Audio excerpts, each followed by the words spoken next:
Hi everybody, welcome back to Thrift Witch. Today I have another haul of items for you that I got at a recent trip to the thrift store. I haven't been out thrifting quite as much as I've done in the past, in part because we have quite a lot of inventory, and we're also planning on doing a bit more with our Insta page, so Canada_Thrift_Witch, where we do plan to start selling on Insta. So there's been a bit more focus kind of on the Insta account and getting good stuff into the booth.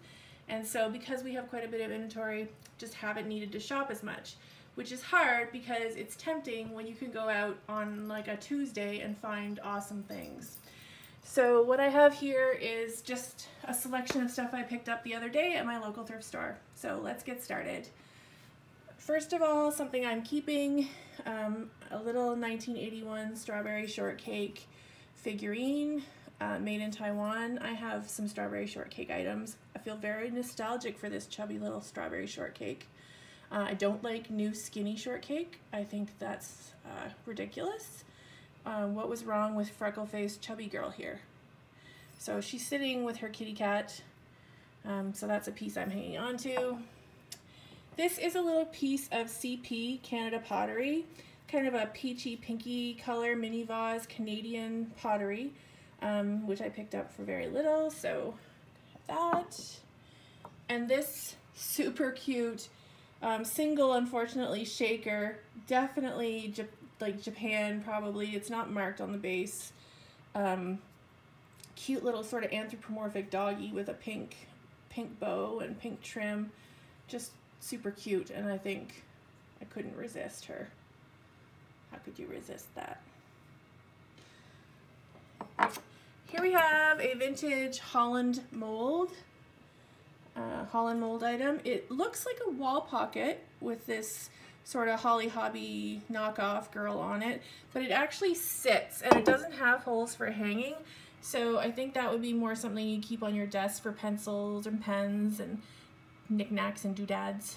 Very lovely. Love the pink color. I'm not sure if it's showing really well through the camera, but just that like cotton candy pink, and it's in really nice shape. Next, I picked up this empty Fisher-Price toolkit in this really awesome orange. It is from 1977, which is indicated here on the back. Originally, it would have been full of little toy box tools. It's empty. Still, I think, a great piece for display. Hi, Swizzle. Swizzy in the house. Hi, Swizzy. You gonna sit? Swizzy is our resident Chubba cat, and she's very food driven, and she probably wants to know if she can eat any of this stuff, but she can't, so she might not stick around. Oh. You can't eat any of that or jump on it. You're too chubby. Thank you. Next, we all know that the Starbucks travel mugs are collectible. Where have you been mugs? I found this Vienna Starbucks tumbler or travel mug. It is still also collectible. I think people aren't as keen to collect them as the mugs, but this is still something that is desirable. So I picked it up when I saw it. Here we have a little condiment set, super 1940s, 50s, with these oranges, screams store marmalade in me. It is, I can never say this word, Maharon? That word there, where, hand-painted, Japan. In really nice condition. The only thing that's missing is the little spoons. That's always something to keep an eye out for when you are out thrifting or even in antique stores, are the little condiment set spoons, because even if they weren't original to this, 2 little white spoons would really complete this little set. So always a good idea if you see those to pick them up for a situation like this. Here we have a set of let's turn this guy around. Menchik Goldman Ink Japan Stacking Beehive Measuring Cups. So this was in the thrift store. It was taped together. I recognize this because I actually have a collection of these. I actually have 2 other sets that are yellow, a pink set, and then the matching sugar bowl in both blue and yellow. So this prompted me to remember that I had those and prompted me to think I should sell them. They don't have a prominent display place in my home, and they're really kitschy cute. So I am going to actually be taking all of them over to the store, to the Gore Street Antique Market in Perth to sell. And I know they'll find homes. Right now, this kind of stuff is really hot, this mid-century kitschy stuff. So, in fact, I've already sold this set to somebody who I gave a preview to. So, they'll be going to the store. Some of them have flea bites. This set's in perfect shape, but still collectible, and they'll be reasonably priced for collectors. I'm not looking to make a huge amount of money on them. Next is this vintage Anchor Hawking Pagoda pattern water pitcher in amber or honey color. I'm always on the lookout for Pyrex because my sister is collecting. I found these 2 Pyrex fairy, I can't remember, fairy woods, I think, some people call it almost like fairy mushroom. I'm not sure of the actual title. The 401 and the 403. If you're ever curious why people are always talking about Pyrex with these nesting bowls with numbers, it's because it's on them. So try to get a good view here. So this bowl is Pyrex 403, 2.5 liter. I picked these up because they are overpriced in the thrift stores. That's happening now because people know they're collectible. But I had a 30% off coupon and they weren't crazy priced. So, and they're in really nice condition. They don't look like they've ever been exposed to a dishwasher, which is good for them. So those will be for sale.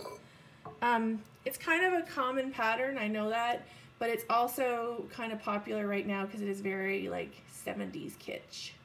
And these will be priced for the collector that wants to finish out their stacking set because there's 4 bowls total in the stack. A couple more items from the thrift haul. So I am always on the lookout for needlework. I have done quite well with needlework at the booth. This piece of needlework here, which is cross stitch, which you can tell because of the Ada cloth and what the pattern looks like, of a wreath with 2 birds and a nest. I'm just gonna tell you, it was $4. I mean, $4. So, you know, that's just ridiculous. The frame has a couple issues, and whoever put this into the frame, they kind of didn't tuck it in well here. So it needs a little bit of work to rectify that, but for $4 with a 30% off coupon, so like $3. And you know, this is beautiful work that someone's done and gone to the trouble to frame. Also picked up this more vintage piece. So I think that the bird wreath, there's a date on the back of 2003. This piece here is a piece of needlework or crewel. It's not done as cross stitch because there's no crosses. Even though you can do cross stitch on linen like this, it is very difficult because on the Ada cloth you basically have a guide to where your needle goes, which makes it very easy to be precise and to do it well.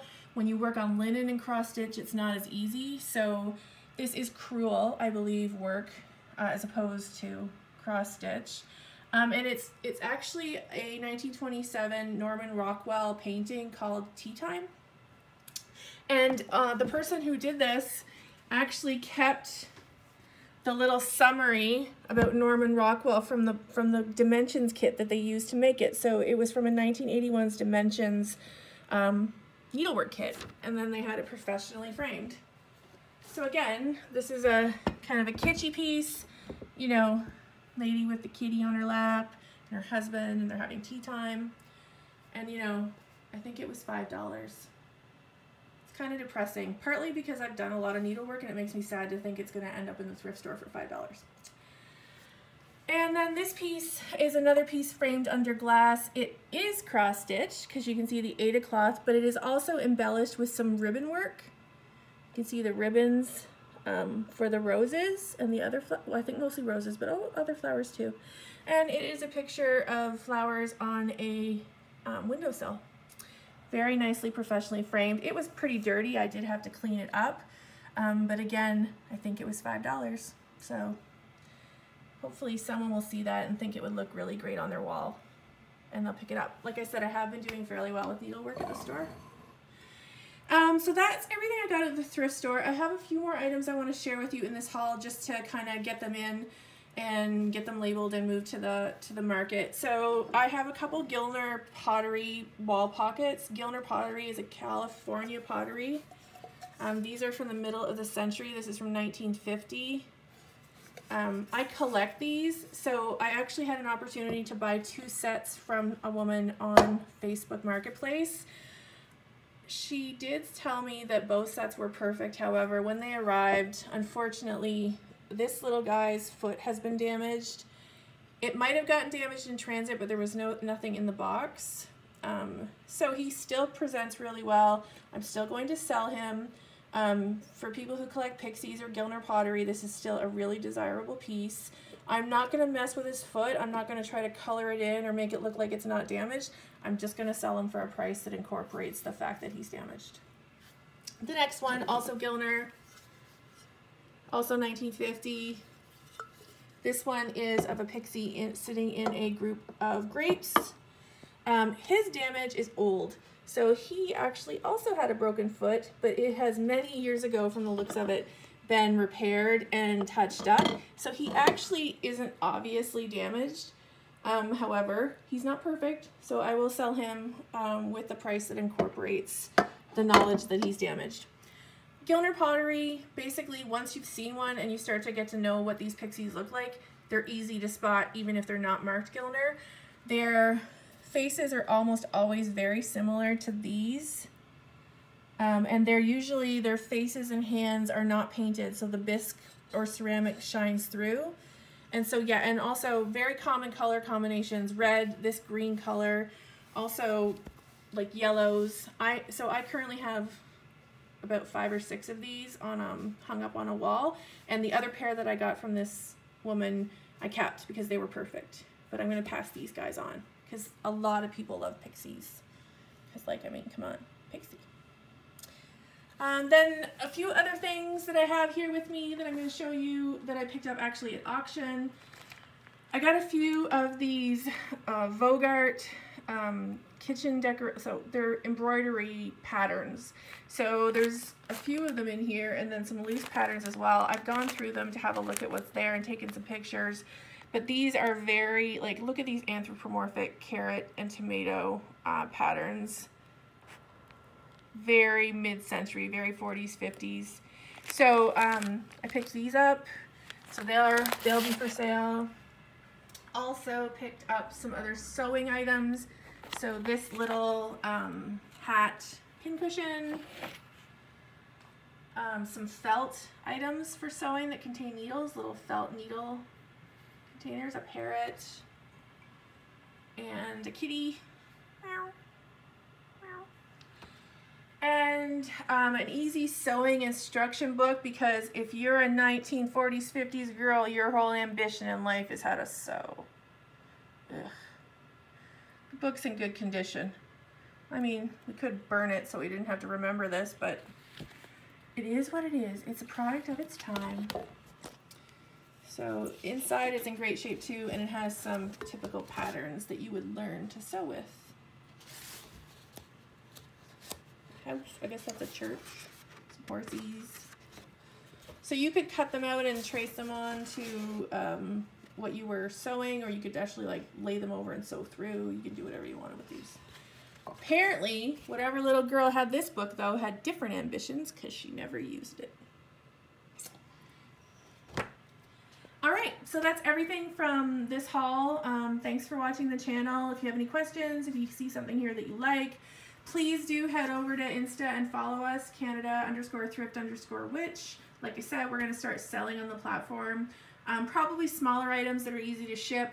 And then everything else really ends up at the antique booth at the Gore Street Antique Market in Perth, Ontario. Thank you everybody for watching, and I hope you have a great day.